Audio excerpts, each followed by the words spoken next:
there's a lot of assumptions being made in the process, and I feel like without bringing attention to those, it could be triggering for some, and it could be completely acceptable for others. And I think you're like the perfect person to have this discussion with because we have such unique and complementary frames of reference for it. So, do you want to introduce yourself really quick for those who don't know who you are, and we can go from there? Sure. I am Nicole Cruz. I am a holistic resilience coach, and a chaos to clarity consultant, and I am this amazing man's girlfriend. Well, thank you. So yeah, my name is Casey. I do personal budgeting, credit consulting, divorce mediation, and I also work for a contractor of the Department of Energy. Um, but we don't need to get into all of that stuff. Anyway, so back to the post. I think that at least from my point of view, there is an assumption being made that the person who is giving this advice or pushing the person in question has the best of intentions to start with. I think that that's pretty self-explanatory. hmm The difficulty that comes from that particular perspective is that the person receiving this push, this hypothetical push, um, sort of needs to be in a place where they're willing to accept that as well. Hi, Melissa. Thanks for watching. Um, and so that's the thing. It's like everyone has their own life direction, right? And like the position that their life is in at that particular moment is important. So when it comes to something like this, it's one thing for like even a parent or a sibling who feels like their best intentions are out there and available could be pushing this person in the wrong direction or in a direction that feels very, very uncomfortable to them. So because of your background, absolutely like to hear your perspective on that. Yeah, I agree completely. I think this whole idea that, pushing You just somebody the what audio the went out. is pushing I somebody can't hear is you. not an attack. Did it cut out for a second? Melissa, if you're still watching, can you comment if you can still hear her? Because the audio Can you just went hear out on me? my end. How's that? Good?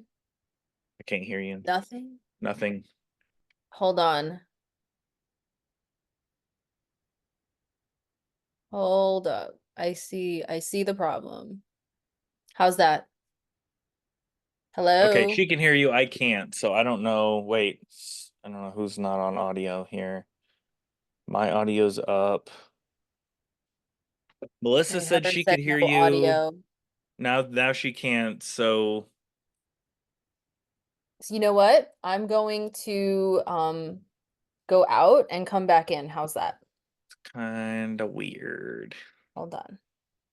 I I'll still be can't right hear back. you.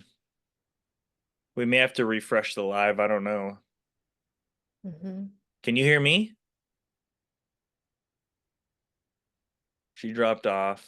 Okay. Okay, you can hear me. So we're gonna wait for her to come back on here. There Dropped we go. off. I'll try Okay. again. Okay, you can hear me. So There's all kinds we're of gonna wait random for her to technology come back on. issues. Adding. You back? Okay, how's that? There we go. Audio. I hear you. Hey. Okay, cool. Okay. So, hold on. I want to make sure this is good. Okay, we're good. Um, yeah, so I agree with you. So the exact quote was something like, someone pushing you to be better isn't an attack, it's an act of love. And to me, this just sounded so condescending because if someone's perceiving it as an attack, then that means that they don't feel like they are actually being pushed to be the better version of themselves. So there's a judgment in this that you're not good enough, therefore I'm pushing you to be better. My idea of what's better for you is the truth, not yours. and therefore you should do what I say and you should accept it as love because that's how I mean it. And that's ew, it's kind of cringy. Yeah, I think it's a really complicated thing in general. Because even with the assumption that like maybe it's a parent or a guardian or a brother, sister, you know, someone close to you that you should be able to trust with the best of intentions, that doesn't mean that their version of what is best for you is going to actually be best for you. Um, when it comes to like my personal experience, I feel like I have a lot of people who are really, really passionate about the things that they are involved in, whether it be the church or spirituality, or all different kinds of things on the spectrum of like what could be better for you. And the difficulty that I find is that for so many years, I had struggled with my parents or primary caretakers or you know those closest to me being able to sort of try to guide me in a particular direction where they felt was best, and I don't want to discount their love or what they felt was a loving gesture towards me, but the hard part is when it's not genuine to you and it's very, you know, anxiety driving or I don't know the right words to put it. Maybe you can come up with one, but just in general, like I would say you probably know me as deeply, if not more deeply, than most of the people, even in my family. Because there are only certain things that, you know, we share with some people.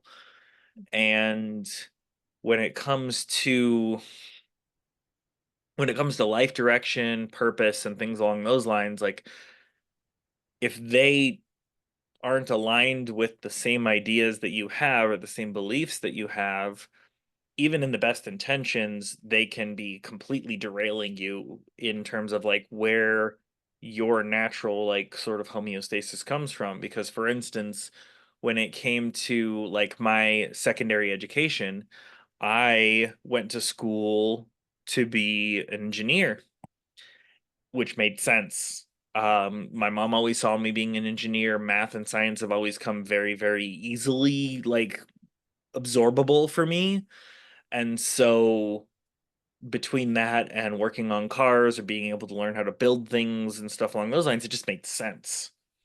Mhm. And as I've aged and evolved and kind of like better come to understand myself, I realized that while those things weren't necessarily bad, there's a completely separate direction that I feel like my life is taking me post divorce and post all these other things that are going on that really like it's hard for them, I think, to fully grasp and understand because when you have this really solid career that you could be in for 10, 15, 20 years and like everything's like on autopilot, I have this piece of me that's like demanding more. Like what else is here? Like part of it is I can see my ceiling, but the other is like what I'm doing work wise, you know, depending on the day, may not be as challenging as I need it to be, like deep, deep within. And so for some people, the security is really, really important. And for others, they're like, screw this, I'm gonna do something else. So what are your thoughts on all of that? Yeah, I think that the pushing can come from a place of love, and when it's between a parent and a child, I mean a child, not an adult child, it's tricky because it is our job to teach our kids and use our wisdom and at some times override their decisions when they're doing something that we know is going to be harmful to them. And then at the same time, it's so important to try to discern what is their inner wisdom, like what's coming from their inner wisdom, what's their direction, who are they as a human, and not try to push them off of that. And so I completely understand how that kind of misdirection can come from love. I mean, I'm sure every parent will do it in some way or another. You know, like I am grateful that I have the best parents any person could possibly ever hope for, and I can point out exactly how they did that to me, you know? And it's yeah, it's I would say it may come from a place of love that doesn't mean that it's okay or good. It can come from a place of love and be misguided parenting. Yeah, or any number of other things. Hi Sherry, hi Aunt Tina. Hope you're doing well. Um, yeah, so when it comes to all of that, like it's very, very difficult to perceive as a parent because I have three children myself. Um, I find myself, and you were a witness to this over the summer.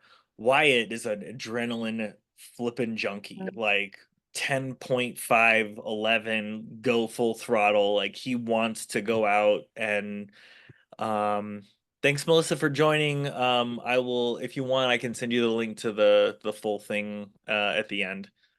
Um Yes, Melissa. so it's really hard for me because I appreciate, like, for instance, I mean, so for people don't know, we spent 3 weeks in New York City, technically Queens, Rockaway Beach, in the ocean waves mostly, this summer, and Wyatt is not really pool swim capable. Like he's okay, like he can survive in the pool, but like with the water being super deep, like over 5 feet he can tread water okay, but like I've really, really worked with him and tried to work with him on learning how to swim and stuff, but it's just never really like, taken hold, and swimming lessons haven't been part of what was available at the time. So you got to see him basically challenging the unadulterated ocean this year. Last year he was a little bit more tentative, and this year he wanted to go deep. Like he wanted to be out there with me, who I'm a completely competent swimmer, Mhm. and he wanted to be right there next to me the entire time. And granted, he's got a younger brother who's 6, who's way shorter, way less able in swimming and stuff along those lines. So it's like trying to balance him and David and everything else was really difficult. And at the same time, it's like, how is he really going to know what he's capable of or what he can handle if I don't just let him go? Like, let him see what he's capable of and just kind of sit there and stand there and watch. And you saw that many, many times this summer because I would let him go and you were you were very uncomfortable with certain parts of it. It was just like we're we're doing the best we can here. There's lifeguards, there's me, there's a bunch of other people, but he wanted to push really bad. And him and David ended up coming out with me really deep to the basically where the water level was probably at least 5 or 6 feet above the sand underneath us, and they were doing okay, just fine, but like a riptide comes up or something along those lines, something that's capable of just sweeping you out to the ocean that they can't understand or perceive in any way. Like you can't explain this to, in this case, he's almost a 10-year-old or a 12-year-old, that these dangers exist. They just can't comprehend it. So there's a balance there. Like in this particular case, I had the best of intentions in keeping them safe, and Wyatt cried I don't know how many times because I wouldn't let him go deeper.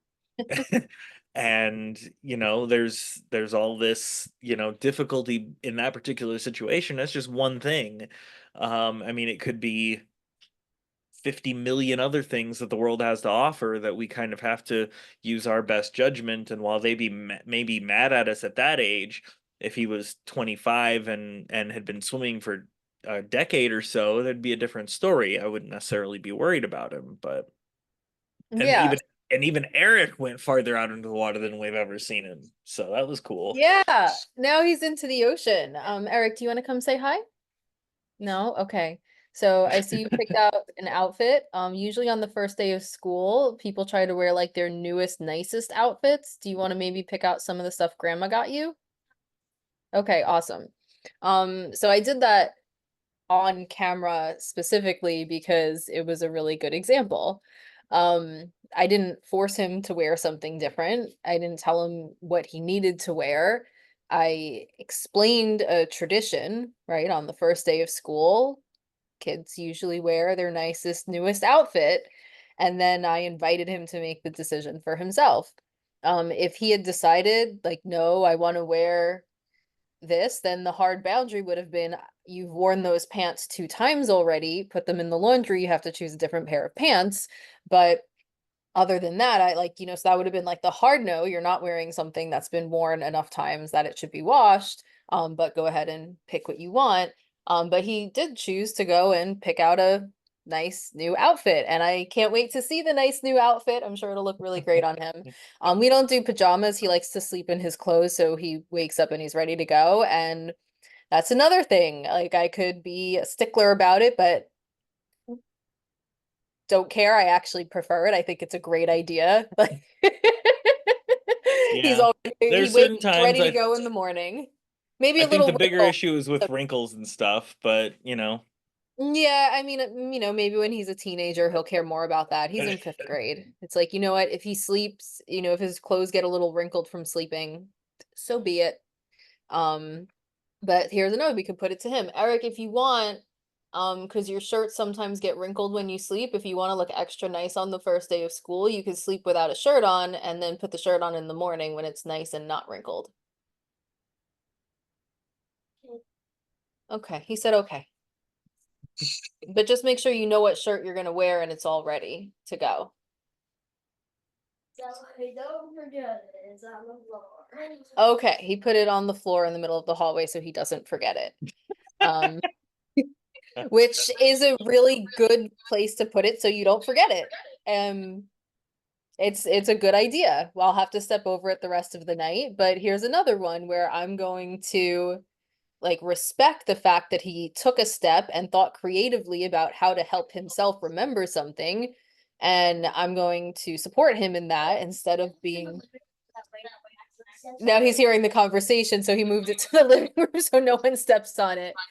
So remember very I didn't the he is that very comment confident. flashed away. Who was that? It just flashed away. How do I see it? Cheyenne, Shayan. Oh, Still remember Eric, very confident and intelligent, love to talk him on international issues. oh, thank you. Um, so yeah, but those are the same pants you've worn a couple days in a row. You changed your underwear, right? Okay, clean clothes, buddy. Clean, clean clothes. It's the first days. I mean, clean clothes every day, but especially on the first day of school. Okay. Um, so yeah, it's like supporting their direction or like with the waves. And you've seen because there were situations where, something happened with your kids and I stepped in instead of you for whatever reason. So you've seen how I handle it. And I think it's like validate the part that's coming from their inner compass and then redirect it in a safer or more responsible way. So like I think you did the right thing with Wyatt. Like you don't trusting your kids or using this as an excuse to let your kids run the show is not okay. Right? We're the parents, we're the responsible party in the end. We're not always going to get it right, but deferring to your child is please don't. But I take my child's perspective very, very seriously when I'm making those final decisions. And so like with Wyatt, like let's say, like I think what you did was perfect. Like let's say Eric was doing something like that, I would say something along the lines of, "Oh, that's so awesome. You're so brave. I'm really glad that you want to go out there and you're having fun in the waves." For me to feel like it's safe for you to do that, I want to see that you can say swim from one side of a pool to another or swim a certain, when you can swim that far without having to put your legs down, or if you can tread water for this many minutes, then I'll feel safe that you're a strong enough swimmer to be able to handle those waves. Like, so stuff like that. Or like when the kids were here, they like rough and tumble play. Some of them more than others, but you know, for boys, a lot of rough and tumble play, Oh and God, yes. it's beautiful. It's wonderful. And you know, not you know, for kids it's a tricky thing to navigate, right? They can't read situations as well as adults can. Don't know how to necessarily handle it if their attempt at playing isn't taken so well. And so we set up different zones in the house. Like, oh, okay, well, this is going to be the rough play area. If you want to play in the rough play area, if you're going to consent to rough play, then you know that you might get hurt. If you want to stay safe, if you want some quiet, gentle time, then here's the area where you go, and everyone's going to leave you alone and they won't rough play with you. Hey, Um, Katina. Thanks for joining. Yeah, I agree. I think that that's a really good spot because it's complicated for me because I was raised mostly as an only child, so having boys with siblings, especially three boys at home, it's really uh, there are times when they push me really, really, really far, and I'm doing my best to try to not only give them the ability or the leeway to be able to like rough play with each other and experiment or see what that's like because you know as a Wyatt hates losing at anything. It doesn't matter what it is. And so he will wrestle David all day long even though David has the weight advantage, he has the length advantage, he has like all these, you know, different pieces.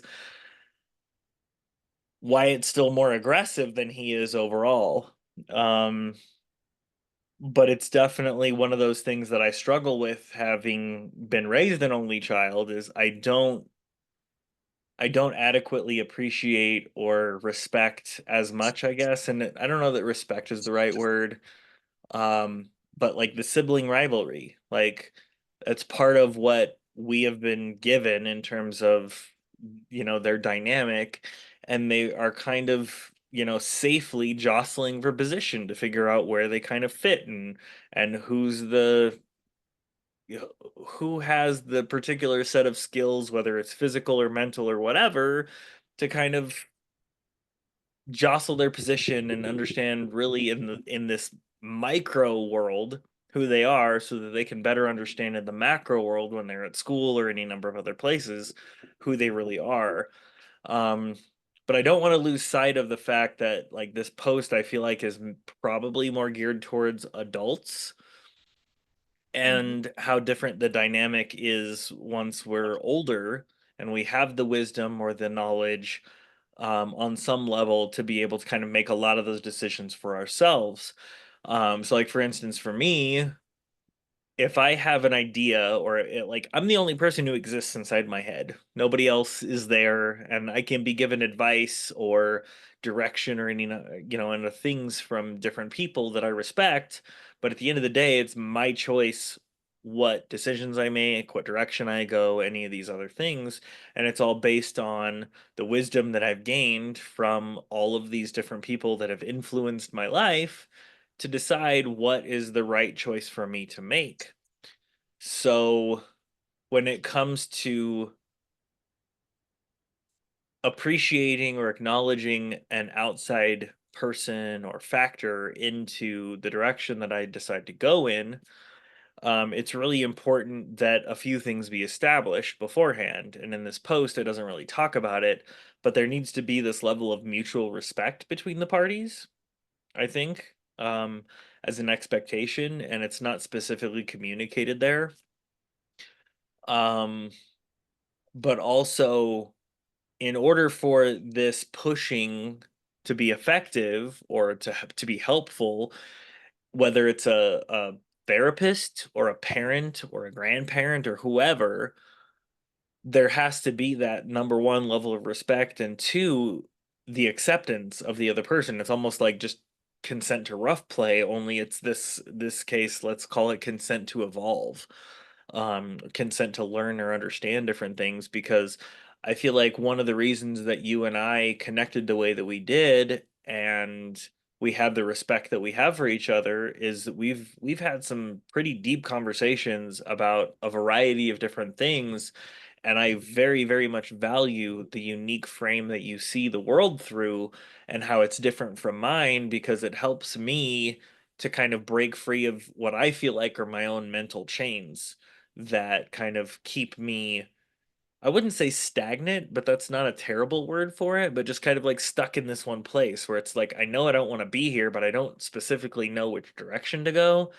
And in several cases where you and I have had a conversation about different topics, you've just like asked a simple question and it just shocked my mind and everything else and broke the chains off. And it was like, well, okay, let's see what happens when I go this direction, at least theoretically. And then you kind of search things out. But um, I think that that's one of the things that makes you a brilliant coach in general is just your ability to be able to see without even really like digging very deep to find what those pieces are within someone's mind that are holding them back, and very, very consensually, like as they communicate back and forth and you like offer advice, being able to say, I think that I can offer this bit of wisdom that may help you, and then those change just evaporate.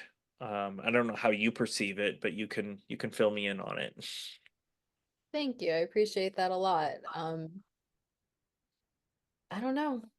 It's I feel like I'm just having a conversation half the time. Sometimes I'll see it, like you said, and um usually I don't want to assume, so I ask questions. And in that line of questioning, oftentimes people like have that own Hmm. realization. But usually it is coming from a place of like, oh, like am I actually seeing this? Is it really there, or is it a mistake? So I'm trying to dig and like figure out the other person's perception of it.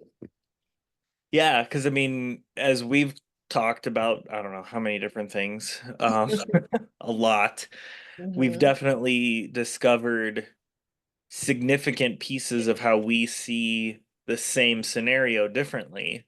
Um, like you were incredibly busy with work and stuff this summer when we went out there for the trip, and your perception of things was, that like there was this great balance of things between what you had to do for work and being able to still make time for not just me but the kids and going to the beach and just everything else.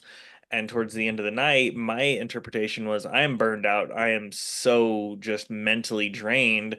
When you were trying to have quality time, my brain was in the process of shutting down. And so from the compassion that both of us have for each other after we had that conversation, it was, you were doing your best to make sure that we were able to connect. And I felt terrible because I couldn't really fully give my brain capacity anymore to that connection. And I felt awful because my brain was legitimately shutting down. Like I'm falling asleep and I don't know how much of the conversation I missed.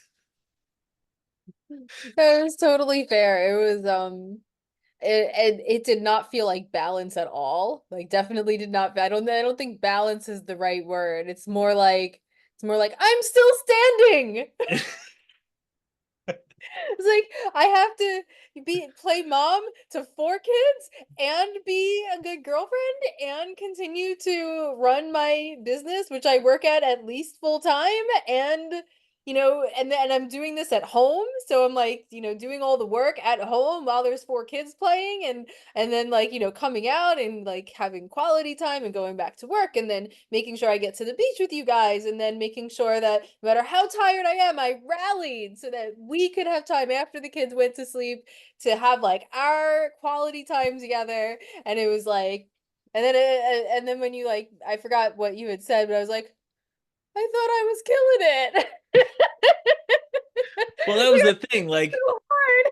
Like there was like I could see and I understood and I appreciated the effort, and I felt awful because I no longer had the mental capacity to have the quality time. I was just I mean, I didn't either. Like Dying. going to sleep early was totally fine. Like I was burnt out. Yeah. But that was it. Like we respect each other. We approached it from both sides compassionately, knowing what stresses the other person was under. And there were times when, like, I cooked 3 meals and took the kids to the beach and or Manhattan or a museum or something along those lines, and you were just being drilled with all these different needs and questions and stuff like that through work. So by the time midnight, 1, 2 o'clock rolled around, and we were trying to, somewhat connect or whatever, my brain had shut down, and you're like, yeah, I'm still here. And I'm just like, We're doing our best, doing our best.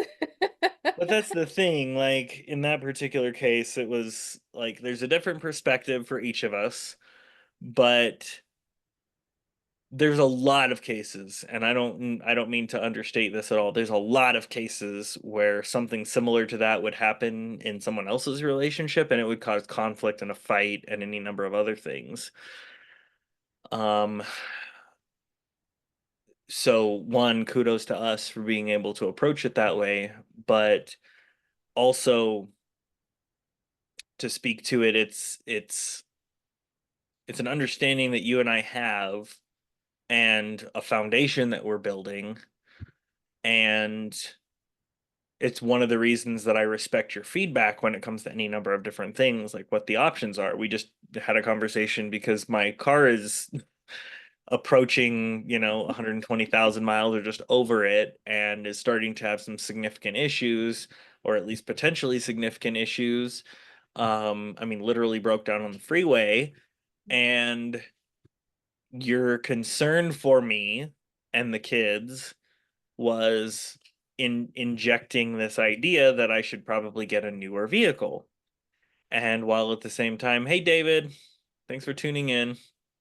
At the same time, while we're, having this kind of conversation about things and what the repairs might cost and how much I might end up digging into this car that's 12 years old, I I have multiple things to kind of balance when it comes to the financial picture, and whether it's signing a lease on a, rental car essentially, because that's all leases really are, or getting a newer, slightly bigger, more reliable vehicle, the financial commitment towards either one of those is far more substantial than what it will be to get my car back on the road.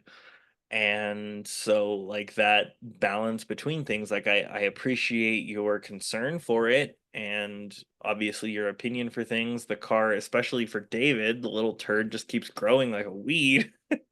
He's in men's pants now and he's only 12. Mhm. um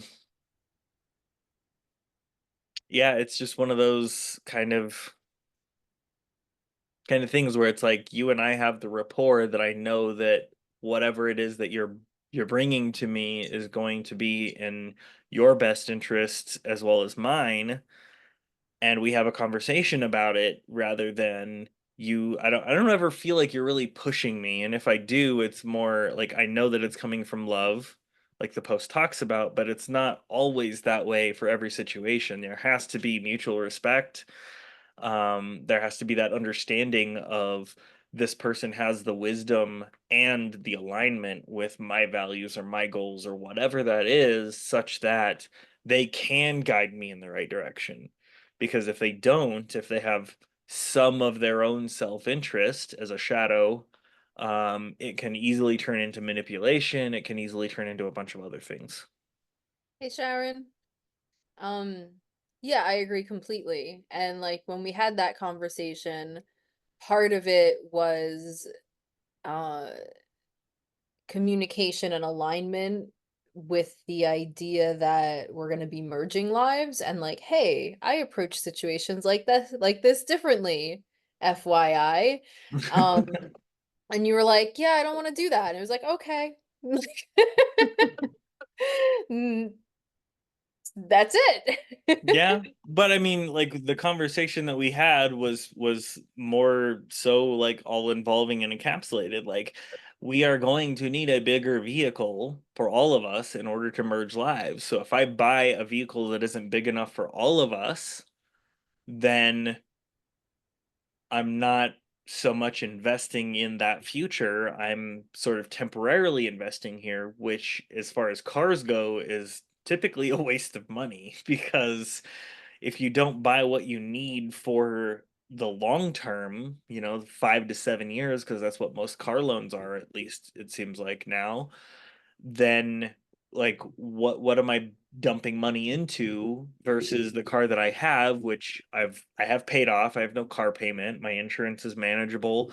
And while I don't really want to spend $1,700 replacing the clutch, if that's what it costs to keep it on the road, and it kind of what's the word, stopgaps my expenses for what it's going to take to keep it moving for the next 6 months until we figure out exactly what the pathway is forward, then it puts our longer term future in a bind because now I've committed to a 14 or 20 or 25 or $30,000 car that may not actually fulfill the needs that we have over the next 2 to 7, 10, 25, 30, 40 years.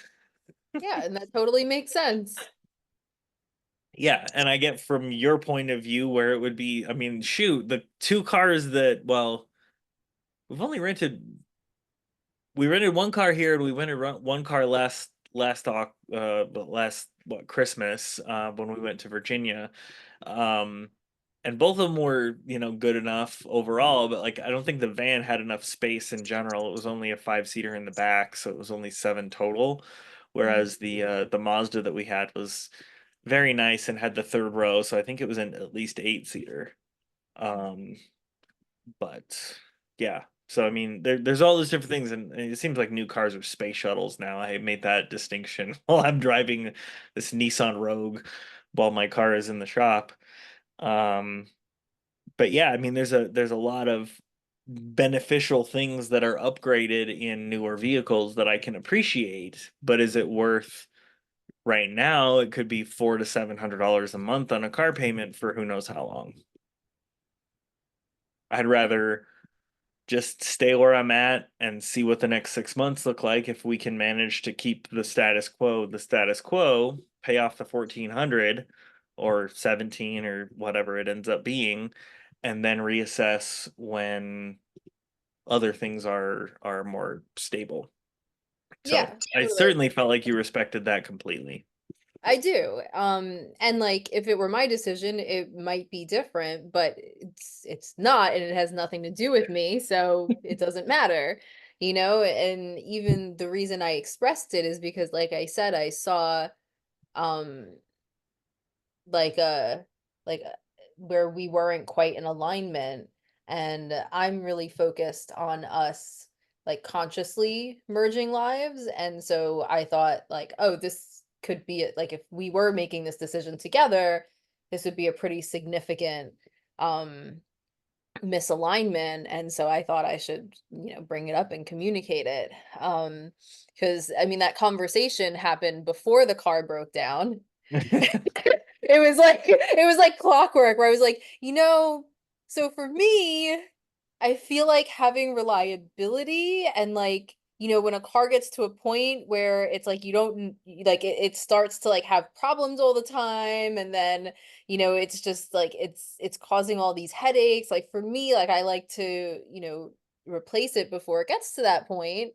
Whereas for you, the priority was, what's financially the best thing. Whereas for me, there was like a quality of life component that um I was valuing a little bit more than you were in that decision. And so I wanted to communicate that. And then like 2 days later, the car broke down on your way to work. And it was like, case in point. Yeah, and I mean it hasn't not been a conversation that we've had because I think I've talked about it. Like I put 30,000 miles on my car in the last year Yeah, driving going back and from forth work to to Arizona. Taylor. And I Mhm. know that as those miles creep up, something is bound to break. I've had to replace a water pump, I had to replace the intake manifold, I had to replace a knock sensor, I've had to replace the coolant reservoir and a bunch of other like just random things, but in the big all-encompassing vision of what that looks like, it's like I don't know, $700. But if Yeah, I buy a new car, then I'm paying $700 a month. yeah, so I get that. And also it's your financial situation, not my financial situation. And so you have to make that decision with your whole picture in mind, which I don't know your whole financial picture. Um Hey John, thanks for joining. By the way, um that's my boss that retired, not was that John, a year and a half ago now? It's been forever, or it feels like. well, hi John. Um, so yeah, like for me, it's like the value on the quality of life component, like, oh, I know that this car is going to get me from A to B. Hey, Melissa, I know this car is going to get me from A to B, and I don't have to worry about it breaking down in the middle of the road or stupid things not working or whatever the case may be. For me, when I'm in a financial position that I can do that, I make it more of a priority to do that. Whereas for you, I mean, you're a mechanic. Like, you're not a mechanic, not a car mechanic, but like the work you do is mechanical. So for you, you're like, my car breaks down. I got like a whole bunch of tools and spare parts in the I'll just like pull over on the side of the road and just fix it right there. Like totally different. You Yes, know? I am very, very inclined when it comes to mechanical things. I mean, even with this one, with a clutch, like a clutch is not a small job. And I'm like, I've done it before. I don't care. And you're like, Yeah. whoa. Yeah, just it's like for me, like that's the thing. Like I don't want that where I'm on my way to work and I'm supposed to be at work and then now I have to call out of work because my car broke down on the side of the road, get it towed, call an Uber, get a rental. I'm just like I don't want to have to deal with that. But also like there were times in my life when, like, don't get me wrong, if there was like a genuine accident, but like there were times that like where I had careers where I needed to be much more reliable than that. I couldn't afford to be for my vehicle or my computer or my phone or anything to be unreliable. And so you better bet when it started to reach that glitchy point that it was going to be gone because, you know, Yeah. I needed it to just keep my job going, you know? And so yeah, and I think also it's not like I've certainly had my share of hoopties.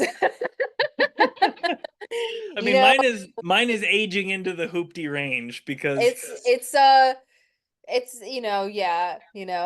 yeah, but like I've certainly like in different financial, like in different situations there are definitely other considerations. Like after Hurricane Sandy, I hadn't had a car, and after Hurricane Sandy, I got like an old piece of junk just to kind of, it wasn't a piece of junk. It ended up getting totaled, but that's another story. But I got like an older car just to hold me over during the time I was living with family in Long Island until I moved back here where there's public transportation. Um, so it's like I get it. I'm not a car snob. yeah. But I think in that moment there were definitely parts where I felt like, oh, let me communicate to you that if we have decisions like this to make together, that I might push for quality and reliability, even if it costs a little more. So that you're aware of that about me.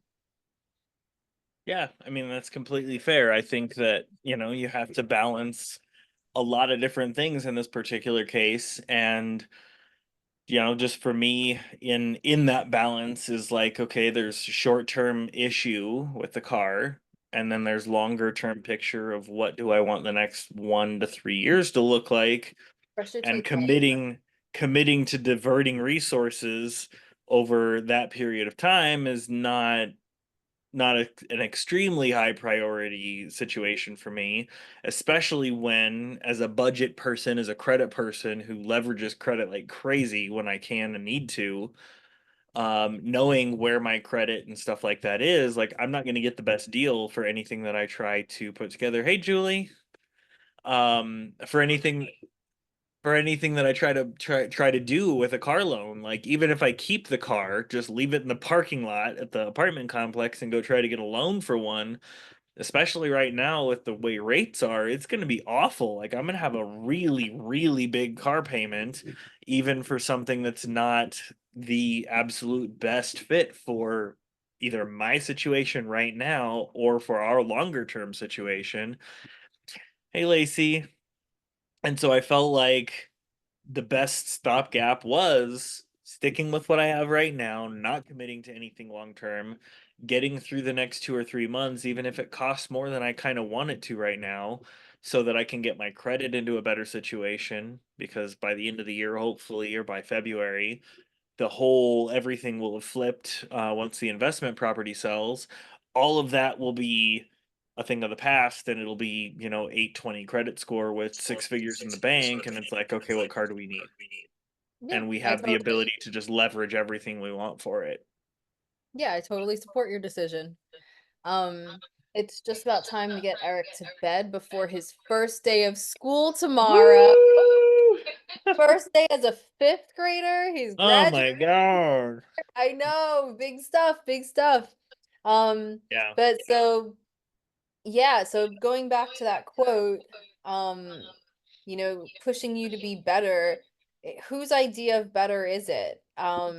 Are you aligned on that, or are you pushing your vision of who you want someone to be or who you think they should be in alignment with your values instead of theirs? So, if somebody feels attacked or feels like something's wrong when you're pushing them to quote unquote be better, they're probably right. You're Yeah. probably being toxic. Um, and if that's not your intention, then it's time to lay off. Or have a heart to heart and try to like figure out exactly. I mean, sometimes it's in the delivery, sometimes it's in any number of things where like the disconnect can happen. Sometimes it's just the wrong day.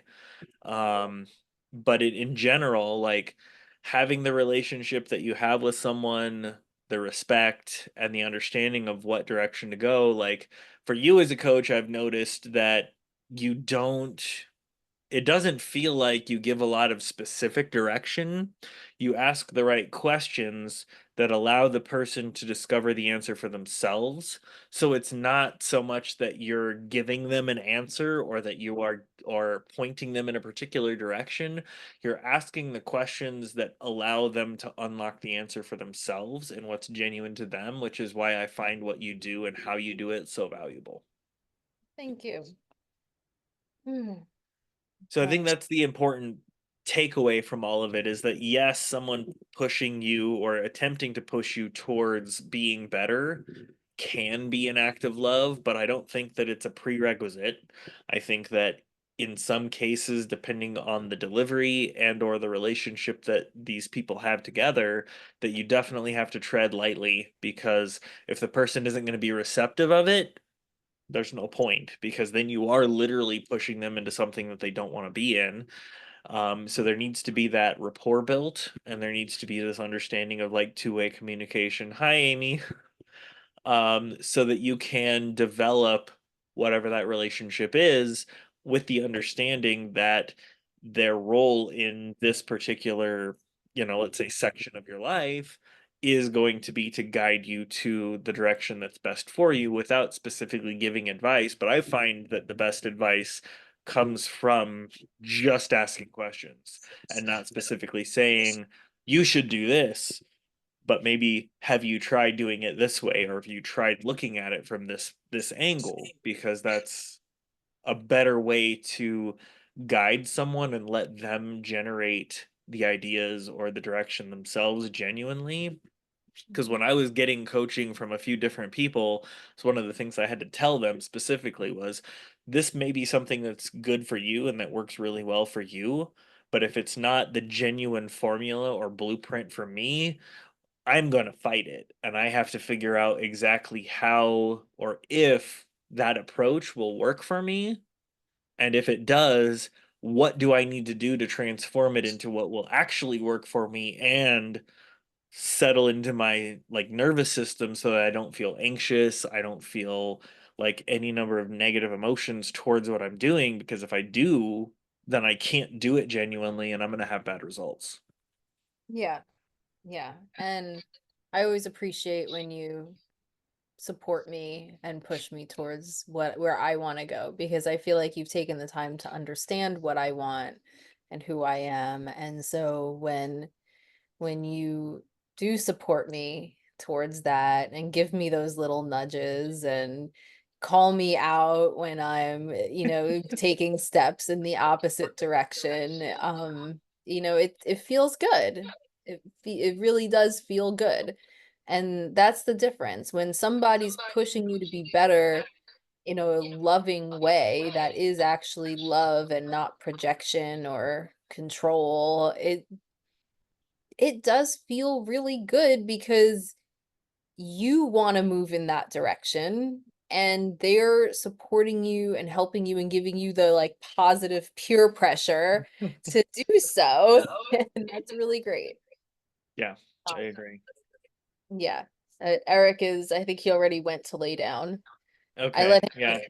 it's a different schedule in the summer, like when I make him go to bed, so I let him have a melatonin gummy a while Uh, ago. yeah. At Yeah, that time. Mm-hmm. for sure. Well, thank you for joining me on the live and having this discussion. We'll plan another one for next Wednesday and see what comes up in the next week and all of the things that are that feel like something that's worth, a nice deep dive, multiple levels deep in conversation. Yeah, thank you too. I look forward to the next one. Yes.